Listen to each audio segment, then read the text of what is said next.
मान साहब बहुत भावुक हो गए और मान साहब की आंखें भर आई, उनके आंसू निकलने लग गए थे। इसके बाद थोड़ी देर में अपने आप को कंट्रोल करके फिर आगे की बातचीत शुरू हुई। मैं चाहूंगा कि मान साहब आप थोड़ा आगे कंप्लीट। मान साहब ये बताइए कि मुलाकात कितनी देर की हुई आपकी? क्या मुद्दों पे चर्चा हुई है मान साहब? 12 से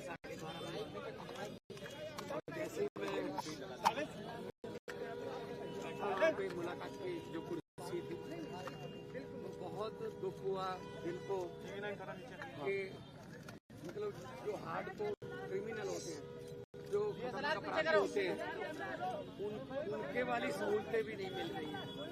मतलब क्या कसूर, क्या मतलब अरविंद केजरीवाल का कसूर क्या है?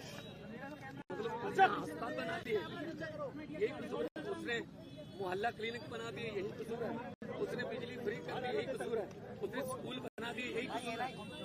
तो आप उनको ऐसे ट्रीट कर रहे हो जैसे बहुत देश का बहुत बड़ा आतंकवादी पकड़ लिया हो।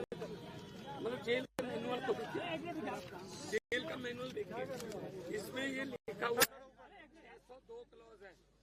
इसमें लिखा हुआ है however the superintendent of the prison may allow well behaved prisoners to have face to face interview after giving due consideration to security and other related aspects. मतलब इससे पहले चिदम्बरम साहब जब अंदर थे तो सोनिया गांधी मिलने आती तो उनको 1 to 1 एक कमरे में बिठा के वो मुलाकात कराते थे।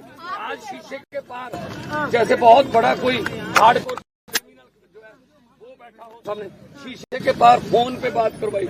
मतलब हद हैरानी की। मोदी जी चाहते क्या है? मतलब ये ट्रीटमेंट मिलेगी क्या? संदेशा बचाया तो सामने नहीं हुई, शीशा लगा हुआ था, फोन पे उधर से फोन पे बात कर रहे थे और शीशा भी ऐसा गंदा शीशा कि शक्ल भी अच्छी तरह से एक दूसरे की नजर नहीं आ रही।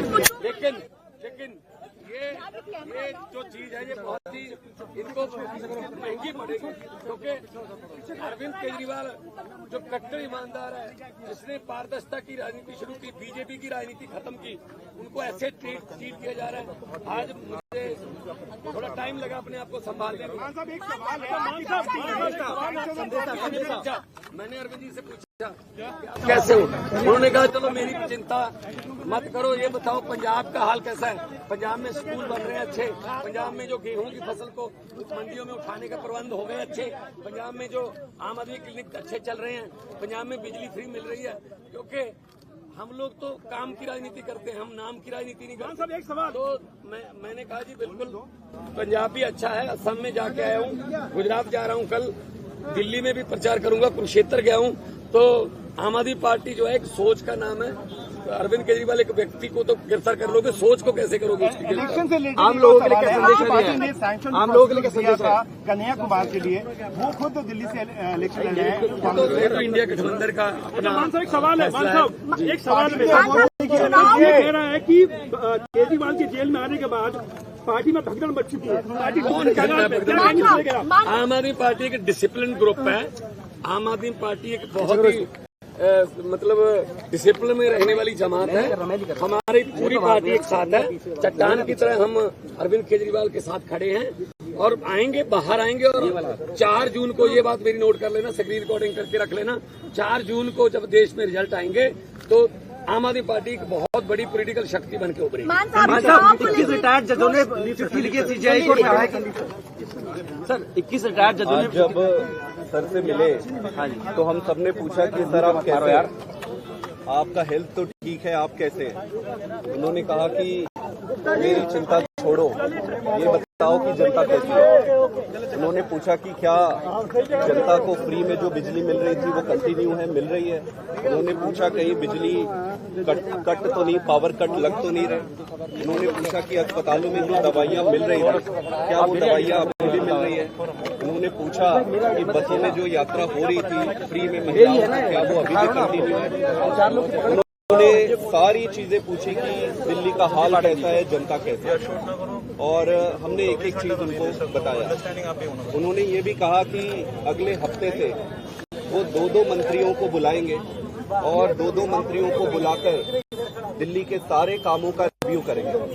उसके साथ साथ उन्होंने मुझे ये भी कहा कि मैं सभी विधायकों से मिलूं और सभी विधायकों से मिलकर उनको ये कहूं, उनका केजरीवाल साहब का ये मैसेज उनको दूं कि वो अब अपने गली गली में, घर घर में, अपने एरिया में जाके जनता से मिले।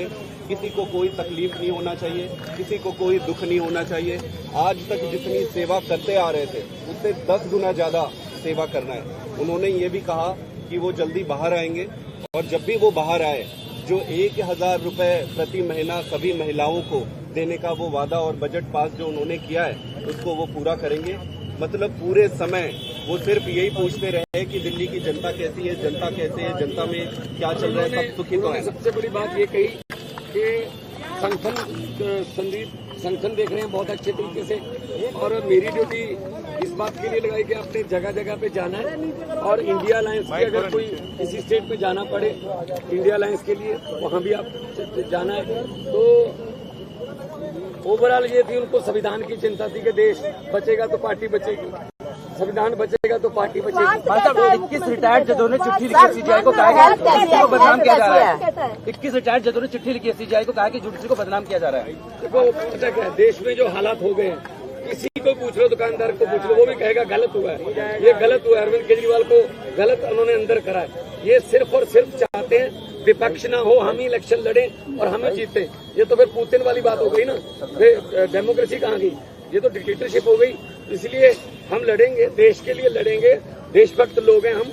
और उन्होंने हमें ये अंदर से मैसेज दिया है कि बाहर जाके कार्यकर्ताओं को और सब एमएलए और मंत्री साहबानों को बोलो कि मेरी चिंता ना करें, जनता की चिंता करें, पब्लिक की चिंता करें।